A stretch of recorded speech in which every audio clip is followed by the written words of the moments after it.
아무리 투자 열풍이 분다지만 투자를 하려고 해도 일단 돈부터 모아야죠. 여러분은 돈을 차곡차곡 모으고 계신가요? 안녕하세요. 돈말글 연구소 소장 정은길입니다. 돈을 모으려고 마음을 먹지만 모을 만한 돈이 없다는 말이 절로 나와요. 적금 통장에 매달 이체만 시켜도 돈은 모이는데요. 이 간단한 일을 왜 많은 사람들이 어려워할까요? 그건 돈을 모으기 전에 해야 할 일을 하지 않았기 때문입니다. 바로 예산 계획을 짜는 일이에요.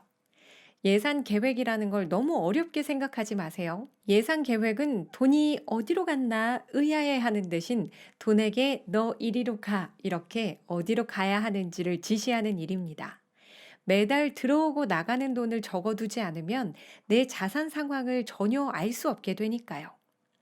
매달 예산 계획을 종이에 적어 보세요.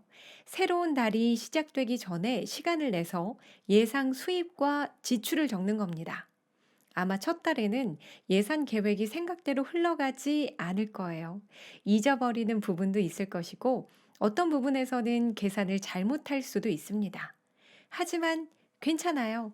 흔하게 일어나는 일입니다. 포기만 하지 마세요. 둘째 딸에는 첫 달보다 조금 진전이 있기는 하겠지만 여전히 뭔가 계산이 안 맞는 기분이 들 거예요. 하지만 예산대로 이미 한 달을 살아봤으니 그 경험을 바탕으로 식비, 교통비, 생활비 등에 분배하는 돈을 좀 더 적절하게 조정할 수 있습니다. 셋째 달에도 완벽하진 않을 거예요. 하지만 옳은 방향으로 가고 있다고 생각해 주세요. 이 방식에 익숙해지려면 3개월을 꼬박 예산 계획에 따라 살아야 합니다. 처음 90일 동안은 낙담할 일이 생기더라도 포기하지 말아주세요. 예산 계획에 따라 살기 위해서는 행동 방식을 고쳐야 하고 행동 방식을 고치는 데에는 시간이 걸립니다. 여기서 우리가 오해하지 말아야 할 부분이 있습니다. 예산 계획을 짠다고 해서 먹고 싶은 치킨을 먹지 못하는 게 아닙니다. 돈을 어디에 얼마나 쓸지를 미리 정해둘 뿐이에요. 치킨을 먹을 거면 예산 계획에 치킨을 위한 항목을 적기만 하면 됩니다. 돈을 어디에 얼만큼 쓸지를 정하는 게 예산 계획의 전부예요. 예산 계획은 수입을 적고 그 돈을 어디에 얼마나 쓸지를 결정하는 일인데요. 실제로 이렇게 하면 수입이 늘어난 기분이 듭니다. 왜 그런지 아세요? 가장 작은 단위의 수입까지 내 돈을 전부 헤아리게 되니까 내 돈을 야금야금 사라지게 했던 사소한 지출을 막을 수 있는 덕분입니다. 이렇게 예산을 짜서 따르다 보면 계획은 점점 더 순탄하게 흘러가요. 예산 계획에 근육이 붙고 힘이 생기는 거죠. 자산을 늘리는 가장 강력한 무기는 우리의 수입이라는 말이 있어요. 내 수입이 적다고 불평만 할 게 아니라 그 돈을 어디에 얼마나 쓸지 예산을 짜고 계획대로 실행하기만 하면 돈은 모이기 시작합니다. 여러분은 돈을 쓸 때 죄책감을 느끼신 적이 있나요? 지금 인터넷 쇼핑으로 보고 있는 옷이 마음에 드는데, 그래서 당장 사고 싶은데, 그 옷이 없으면 생활이 안 되는 건 아니니까 굳이 이 돈을 주고 이걸 사야 하나? 망설이게 되잖아요. 큰맘 먹고 사기라도 하면 내가 지금 이걸 살 땐가? 하는 마음이 막 들고요. 여러분은 이런 적 없으세요? 이게 바로 죄책감이에요. 그런데 예산을 짜서 돈을 쓰면 이런 감정을 느낄 필요가 없습니다. 계획대로 돈을 쓰는 거니까 모든 소비가 다 현명한 지출로 연결돼요. 내가 만약 환절기에 옷을 사기로 결정하고 그 항목에 돈을 따로 빼뒀다면 즐거운 기분으로 예산 안에서 쇼핑을 하기만 하면 됩니다. 돈을 쓰는 과정에서 스트레스, 죄책감 등 부정적인 감정을 느낄 이유가 없겠죠. 나의 뜻에 따라 돈이 나가고 나의 자산 상황이 어떻게 돌아가고 있는지도 정확히 알 수 있고요. 돈을 쥐락펴락하며 나에게 있는지도 몰랐던 놀라운 힘을 느낄 수 있게 됩니다. 예산 계획을 짤 때 우리를 가장 힘들게 하는 항목이 하나씩은 있을 거예요. 누군가에겐 월세일 수도 있고 또 누군가에겐 빚일 수도 있습니다. 빚을 갚아야 하는데 쇼핑이나 치킨 등의 항목에 돈을 배치한다는 게 어떨 때는 마음을 불편하게 하기도 해요. 이럴 때는 빚 청산을 우선순위로 삼고 싶다는 생각이 들죠. 제가 빚을 청산하는 과정에 대한 네 가지 방법을 잠시 알려드릴게요. 첫째는 돈을 추가로 빌리지 않는 겁니다. 빚에서 벗어나기 위해서는 문제가 되는 행동을 멈춰야 하는데, 그러려면 앞으로 동전 하나도 빌리지 않겠다고 다짐해야 합니다. 신용카드도 빚으로 볼 수 있어요. 정말 빚을 청산하고 싶다면 가위로 신용카드를 자르고 뒤돌아보지 않는 자세가 필요합니다. 둘째는 반드시 저축하는 거예요. 몇 천 원이든 몇만 원이든 꾸준히 저금하기만 하면 돈이 모여요. 그렇게 비상자금이 생기면 뭐가 달라질까요? 자동차 타이어를 바꿀 때 신용카드를 쓰지 않고도 값을 지불할 수 있게 됩니다.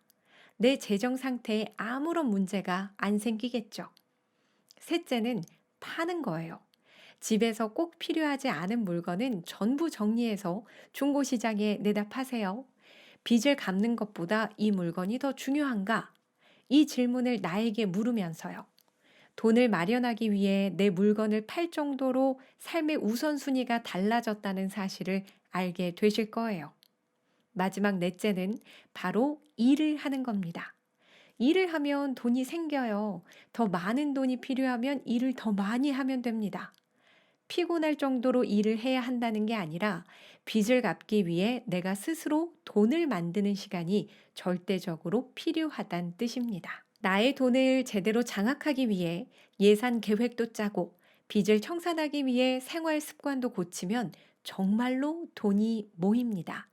그 돈으로 우리는 무엇을 해야 할까요? 노후 준비를 위해선 돈이 일하게 하는 투자를 해야죠. 진짜 돈이 많은 억만장자가 자신의 성공 비결을 이렇게 밝힌 적이 있어요. 두 가지만 기억하면 됩니다. 우선 저는 베풀지 않고 부자가 되는 사람을 본 적이 없어요. 오랫동안 승승장구하고 싶다면 남에게 베푸는 마음을 가져야 합니다. 두 번째로 책을 읽어야 합니다. 제가 제일 좋아하는 책이 있어요. 1년에 몇 번씩 읽는 책이죠. 제 아이들에게도 읽어줬고 요즘에는 손주들에게도 읽고 또 읽어줍니다. 그 책이 여러분의 인생과 자산 계획 그리고 사업 확장을 도와줄 겁니다. 여러분, 그 책이 뭔지 아세요? 여러분도 이미 다 읽은 책이에요. 놀라지 마세요. 바로 토끼와 거북이입니다. 그는 이렇게 말해요. 세상에는 토끼들이 참 많아요. 앞으로 질주하다가 뒷걸음질 치며 앞으로 왔다 갔다 하기도 하고 이리저리 갈팡질팡하다가 같은 자리에서 빙빙 돌기도 하죠. 하지만 거북이는 천천히 꾸준히 앞으로만 나아갑니다. 그래서 책을 읽을 때마다 거북이가 이기더군요. 여러분, 돈을 관리하는 것에는 엄청난 비밀이 없습니다. 부자가 되는 방법은 너무 간단하고 심지어 진부하기까지 해요. 몇 가지 규칙을 오랫동안 꾸준히 지킬 수 있느냐에 미래의 부가 달렸습니다. 지금은 제자리 걸음인 것처럼 답답하게 느껴지시겠지만 시간이 흘러 그 노력은 빛을 발할 거예요. 결국 거북이는 이기니까요. 부동산은 엄두가 안 나고 주식은 어렵고 비트코인은 무서운 게 당연해요. 모두가 그런 투자를 잘해야 하는 건 아닙니다. 잘할 수도 없고요. 지금 내가 할 수 있는 절약과 저축만 꾸준히 할 수 있어도 우리는 천천히 앞으로 나아가고 있는 거라고 생각합니다. 제가 오늘 영상에서 전해드린 이야기는 미국 최고의 금융 전문가인 데이브 램지의 책, 돈 없이도 돈 모으는 법이에요. 부동산 사업으로 20대에 큰 돈을 벌었지만 얼마 못 가 모두 날리고 빚더미에 오르며 파산했던 저자가 절박한 마음으로 돈에 대해 공부하며 직접 실천한 내용이 담긴 책입니다. 종잣돈을 모으고 싶은 분들께 추천해요. 제 영상이 마음에 드셨다면 구독, 좋아요, 알림 설정 꼭 해주세요. 여러분의 댓글도 환영합니다. 그럼 저는 다음 영상에서 뵙겠습니다.